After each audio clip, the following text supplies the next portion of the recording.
안녕하십니까, 김원중입니다. 이번에는 3강 장수의 자질이 승패를 좌우한다 라는 제목을 가지고 말씀드리겠습니다. 우리가 손자병법을 보면 손자가 제시하는 장수의 자질은 곧 여러분들이 직장생활을 하면서 상사의 자질과 직결된다고 할 수가 있겠죠. 그렇다면 누구든지 이런 생각을 합니다.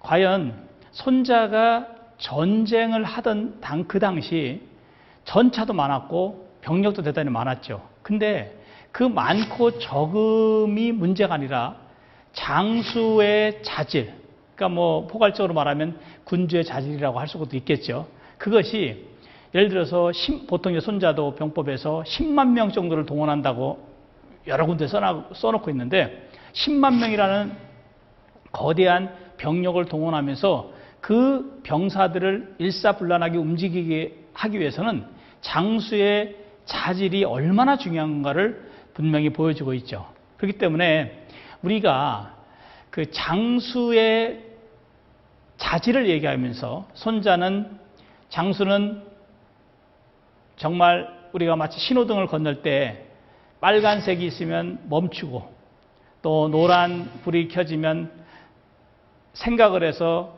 가급적이면 건너가지 말도록 생각하고 초록불이 켜지면 그때서는 결단을 내려서 건너가는 것처럼 장수의 자질에서도 대단히 중요한 것이 그 멈춤, 생각, 결단이라는 그 세 가지 축이라고 할 수가 있죠.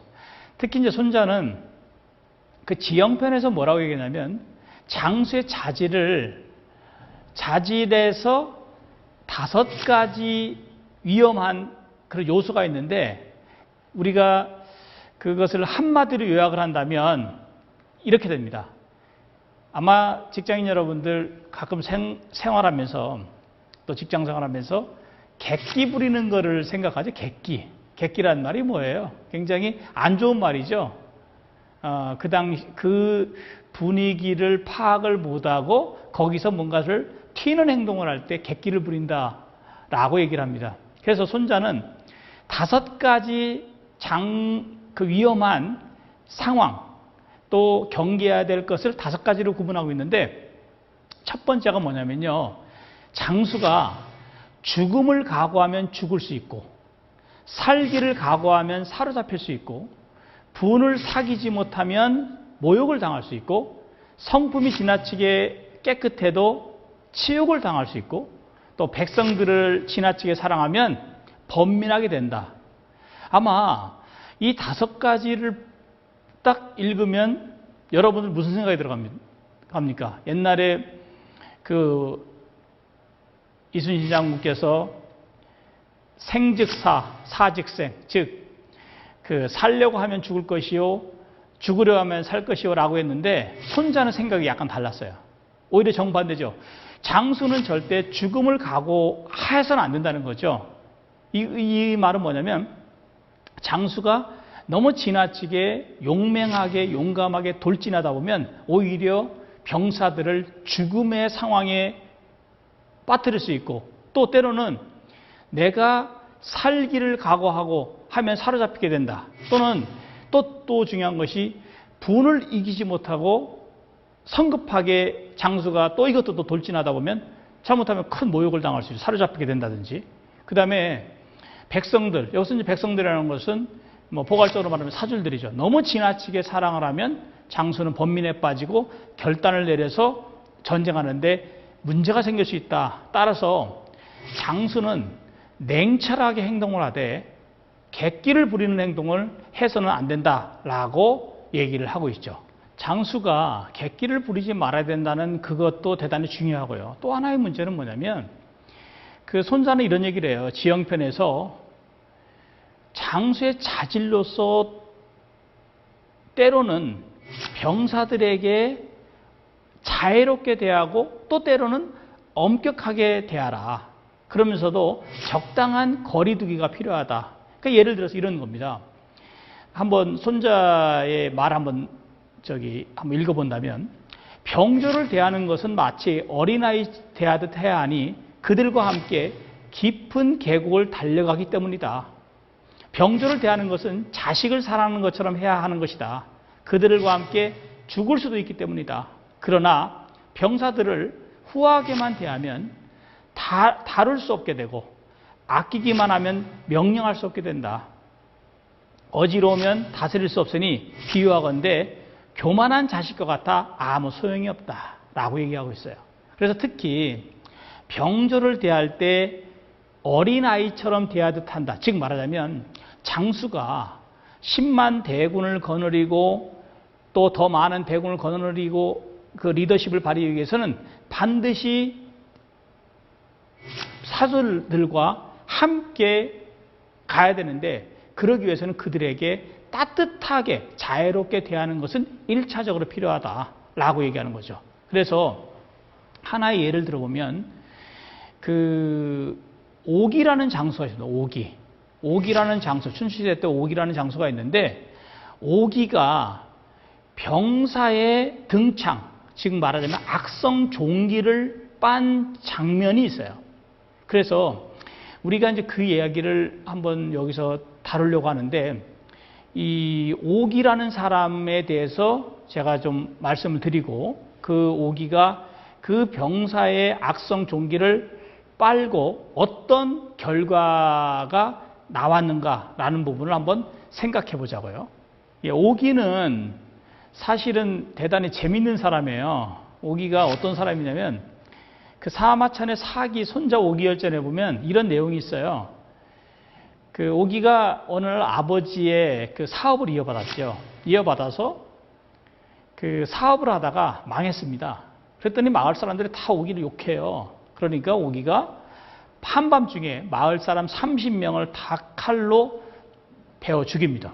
죽이고 나서 야반 도주를 하는데 어머니가 병들어 있었어요. 그럼 어머니가 너 어디를 가느냐 했더니 옥이가 위나라 사람인데 저는 성공하기 전에는 절대 돌아오지 않겠습니다 라고 나갔죠.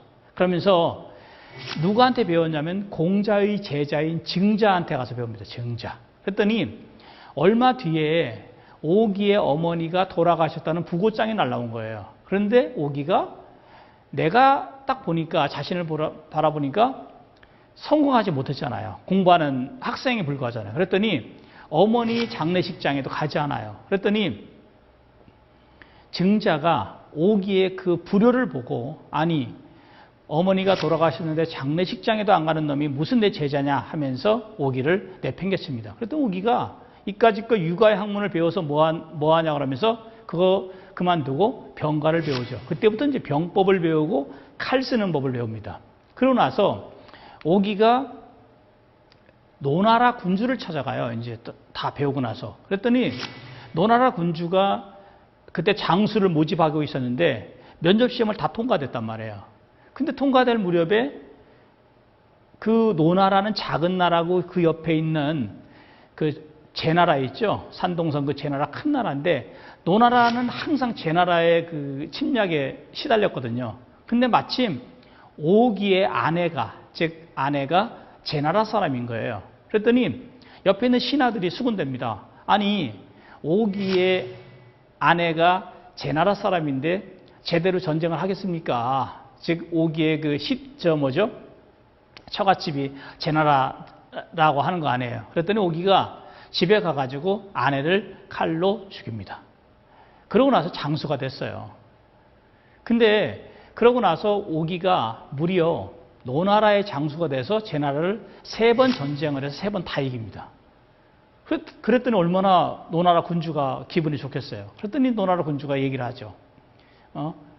참 장군 덕분에 정말 우리나라가 이 제나라 그 거대한 그 제국 그 큰 나라를 3번이나 이겼다. 그랬더니 다른 신하들은 다 감축드립니다라고 얘기하는데 한 신하가 얘기를 해요. 뭐라고 얘기하냐면 작은 나라가 큰 나라를 이겼다는 것은 결코 좋은 징조가 아닙니다. 분명히 제나라는 병력을 동원해서 공격해올 것이고 그렇게 되면 우리나라는 단 한 번에 무너질 것입니다. 라고 얘기했습니다. 사실 일리가 있는 거죠. 왜? 제나라는 큰 나라니까 노나라가 비록 정말 옥이가 잘 전쟁을 해서 이겼다고 치지만 그러나 언제든지 멸망시키는 힘이 있는 거 아니에요. 경제력이 있는 거잖아요. 그러니까 그 노나라 군주가 그렇다면 좋다. 옥이를 내쫓습니다. 오기를 내쫓았는데 오기가 간 나라가 바로 위나라로 갔어요. 위나라로 갔는데 위나라의 군주 이름이 문후라는 군주예요. 그런데 위나라 군주를 만나가지고 면접 시험을 보기 바로 직전에 위나라 군주가 물어봐요. 그 옆에 있는 신하한테 물어보는데 뭐라고 물어보냐면 오기의 사람됨이 어떻소? 라고 물어보니까 그 신하 이름이 이극이라고 하는 사람이거든요. 근데 이극이 뭐라고 얘기하냐면 이렇게 얘기합니다. 오기는 탐욕스럽고 여색을 밝히지만 그의 병법은 사마양저도 따라가지 못합니다. 그렇게 얘기하니까 문후가 그 얘기를 듣고 장수에 발탁을 합니다. 그런데 중요한 게 있어요. 장수에 발탁이 되고 났는데 그 병사들 앞에서 섰단 말이에요. 서니까 병사들의 표정이 안 좋은 거예요. 왜 안 좋을까요? 오기에 관한 소문이 다 나 있는 거죠. 마치 그 야누스적인 사람처럼 자기 마을 사람도 30명이나 죽였죠. 아내도 죽였죠. 어머니 장례식장도 안 갔죠. 그 다음에 노나라에서 군주한테 쫓겨났단 말이에요. 그런 거를 다 오기가 듣고 그 표정이 느껴지니까 오기는 이제 그때부터 그 자신의 그 마음을 다스립니다. 어떻게 했을까요? 첫 번째는 병사들과 같이 풀밭에서 잠을 자고요.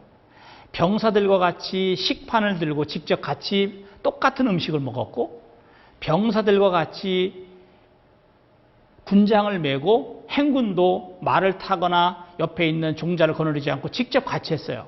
그랬더니 병사들이 마음이 움직이기 시작합니다. 그러던 어느 날 병사 중 한 명이 악성 종기가 났습니다.